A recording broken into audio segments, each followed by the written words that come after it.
नमस्कार साथियों, आप देख रहे हैं एएस ट्रस्टेड न्यूज़। हमारे ठीक इसी के पीछे कल सूटकेस में एक महिला की लाश मिली थी। लाश इस तरह से थी कि उसकी पहचान करना मुश्किल था, लेकिन पुलिस ने 24 घंटे के अंदर न केवल पहचान कर ली बल्कि पूरा खुलासा कर दिया।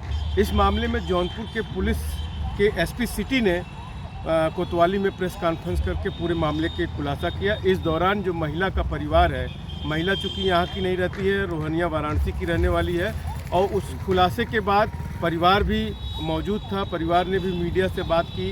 जिस पूरी घटनाक्रम आपको बता दें कि पूरा घटनाक्रम इस तरह से प्रेम प्रपंच का मामला है, लेकिन ये प्रेम प्रपंच ये है कि इसमें महिला की शादी 2019 में हो जाती है, और 2019 में जो रोहनिया का एक गांव है वाराणसी का, महिला भी वहीं की रहने वाली होती है। महिला क्या कहें, युवती है, वो 22 वर्ष की, कल उसकी उम्र डिसाइड नहीं हो पा रही थी, और लड़का भी इसी उम्र के आसपास है, 22 वर्ष का, वो भी है, उसी के गांव का है। इन दोनों में प्रेम प्रपंच काफ़ी दिनों से चल रहा था, लेकिन ये प्रेम प्रपंच के दौरान महिला की शादी हो जाती है, लेकिन इसी प्रेम प्रपंच के चलते महिला की शादी वो टूट जाती है और फिर से ये लोग रिलेशनशिप में रहने लगते हैं। महिला जौनपुर के मछली शहर पड़ाव पर एक किराए के मकान में रहती थी, और चूँकि गरीब घर की थी, अपने घर पे यहाँ से वो जो कुछ भी कमाती थी, यहाँ के एक शॉपिंग मॉल में काम करती थी, और यहाँ से जो भी कमाई होती थी अपनी माँ और भाई को भेजती थी, और प्रतिदिन वो महिला अपने माँ और भाई के संपर्क में रहती थी, जैसा कि अपने स्वास्थ्य, अपने रहन सहन की जानकारी प्रतिदिन वो अपडेट करती थी। लेकिन इस घटना को उसके ही जो प्रेमी था विशाल, अनन्या नाम की ये युवती रहती है, और प्रेमी जो विशाल रहता है, किस तरह से अपनी ही प्रेमी के हाथों वो मारी जाती है। और प्रेमी जो, जैसा कि पुलिस बता रही है कि प्रेमी के हाथ जो वो मारी जाती है, उसमें फलटे से वो जो पौना होता है घर का, जो घरेलू उपयोग में आता है, उससे उसको असॉल्ट करता है, उस पर चोट करता है, जिसके कारण वो बेहोश हो जाती है। और बेहोश हो जाने के बाद उसे कुछ समझ में नहीं आता है, और वो जो है उसको किसी तरह से अटैची में भर करके वो उस घर से निकालता है जहां वो किराए पे रहती है, और फिर किसी तरह से यहाँ पे ई रिक्शा के माध्यम से ले आ करके यहाँ पे फेंक देता है। लेकिन पुलिस की इस कहानी में ये विश्वास करने में थोड़ी दिक्कत लोगों को हो रही है कि ये जो अकेले का काम है इस युवक का, उसकी कदकाठी के हिसाब से ये नहीं लग रहा है कि इसमें इसका अकेले का काम है। वहीं परिवार के लोगों का इसमें आरोप है कि इसमें पुरानी दुश्मनी थी, जिसका बदला लेने के लिए वो यहाँ पे आया था, और उसने इस तरह के घटना का अंजाम दिया।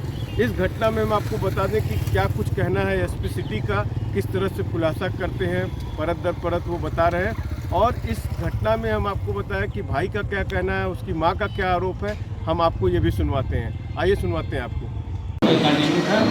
24 तारीख को ये यहाँ शहर में आए, और महिला जहाँ रहती थी उसके साथ ये वहीं रहे, और 25 को सुबह में इनका आपसी बात को लेके विवाद हुआ। उसमें इन्होंने पलटे से लड़की को मारा, और वो लड़की बेहोश हो गई, और इनको डर लगा कि कहीं हम इसमें फंस ना जाए, इसलिए उन्होंने उसकी बॉडी को एक बैग में रखा, और एक ई रिक्शा से यहाँ आपने जैसा देखा कमला हॉस्पिटल के सामने इन्होंने छोड़ दिया था।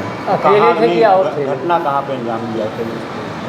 ये मछली पड़ाव, मछली शहर पड़ाव जो है, उसी में एक घर है, उसमें किराए पर रहती थी महिला, वहीं पे अंजाम दिया था। क्या ये अकेले थे कि और उनके कोई साथ था?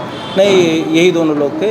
ये आपस में इनके काफ़ी नज़दीकी संबंध थे, और ये आपस में शादी का भी इनका चल रहा था, लेकिन घर वाले राजी नहीं थे, तो उस चीज़ को लेकर इनके में आपस में कुछ कहा सुनी हुई। कैसे ट्रैक किया गया पूरा घटनाक्रम कैसे ट्रैक किया गया? इसमें हमारी कोतवाली की टीम पूरी लगी रही।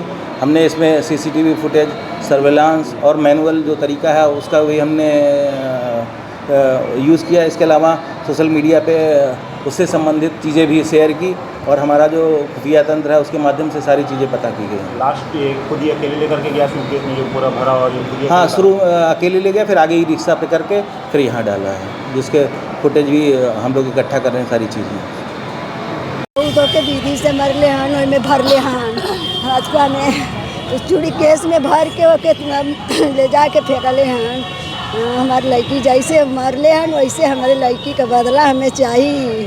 हमार लड़की बड़ी कष्ट बिल्कुल मार देले हन भैया। कैसे पता लगल? अरे वो फोन नहीं कैलस, फोन करत रह रोज फोन करत रह, संझा के स्विच ऑफ बतैला, सवेरे 10 बजे बात भयल, 10 बजे के बाद नहीं बात भयल। हमारे रानी के बड़ी कष्ट में मार देले हैं सब, चूड़ी केस में फेंक देले मार के।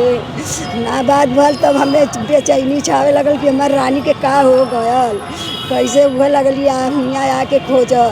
लड़की के कहली हमार लड़की का भई कि ना स्विच ऑफ हो मोबाइल, काहे ना मिलत है। कई दिन पहले स्विच ऑफ रहल मोबाइल आज 4 दिन हो गए, आज 4 दिन हो गए। 4 दिन में 10 बजे के क तारीख 25 तारीख से 10 बजे से बात भयल, ओकरे बाद नहीं 9 बजे बात। हाँ 9 बजे भयल हो, फिर ओकरे बाद नहीं बात भयल है। केकरे साथे कहाँ गए रही?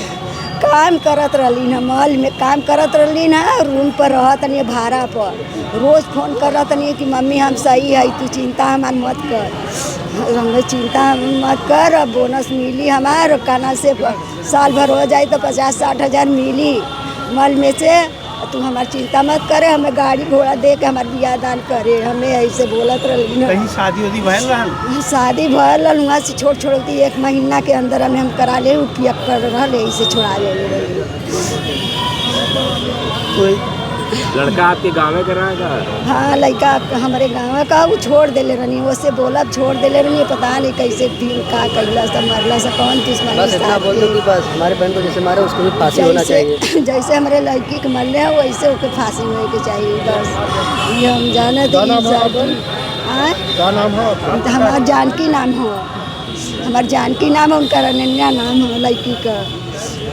जैसे फांसी भल हमारे लड़की हमार मरी लो, वैसे ओके फांसी होए के चाहिए। चाहते हैं कि जैसे हमारी बहन को मारा है उसको भी फांसी होना चाहिए। हम प्रशासन से कहेंगे कि हमारी बहन को जैसे मारा है उसी तरह उसको भी फांसी होना चाहिए, बस। और इसके अलावा हम कुछ नहीं करना चाहते। पूरी बात बताओ, क्या हुआ? क्या मामला हुआ? जैसे जैसे खोजा, हमको मैसेज की हमको सुबह में फ़ोन की, बात हुआ, बोले कि ठीक। हमको मैसेज की थी कि विनोद मुझे तुम्हें कुछ बताना है, नहीं तो मैं मर जाऊंगी। फिर वो हमको लगता है उसके हाथ से मैसेज नहीं आया था, कोई और मैसेज किया था। कौन मैसेज किया था? कौन? कोई विशाल किया होगा, विशाल उसका मोबाइल लेकर मैसेज किया था। क्या लिखा था मैसेज? मैसेज में यही लिखा था, विनोद मैं तुमको कुछ बताना चाहती हूँ, नहीं तो मैं मर जाऊँगी। फिर उसके बाद ये लिखा ना, विशाल लिखा कि चिंता मत करो, मैं शाम तक घर पहुँच जाऊँगी भैया, हिंदी में लिखा। जैसे कि वो मैसेज नहीं करती हिंदी में, कॉल करती खाली। मैसेज किया था वही लगभग 9 बजे के लगभग समथिंग। हाँ 25 तारीख की। 25 तारीख। उसके बाद क्या किया आपने? उसके बाद हम तो घर पे नहीं थे, हम अपने सीनियर फेयरवेल पार्टी में गए थे, हम एनसीसी करते हैं। वहाँ से हम आए तो फिर हमको जाना था पंचकोश करने, इसीलिए हम उसके मैसेज पर ध्यान नहीं दे पाए। बस हम इतना चाहते हैं कि हमारी बहन को जैसे मारा है उसको भी फांसी होना चाहिए, बस। हम कुछ कह नहीं पा रहे हैं, बस। क्या नाम है? विनोद सहानी मेरा नाम है।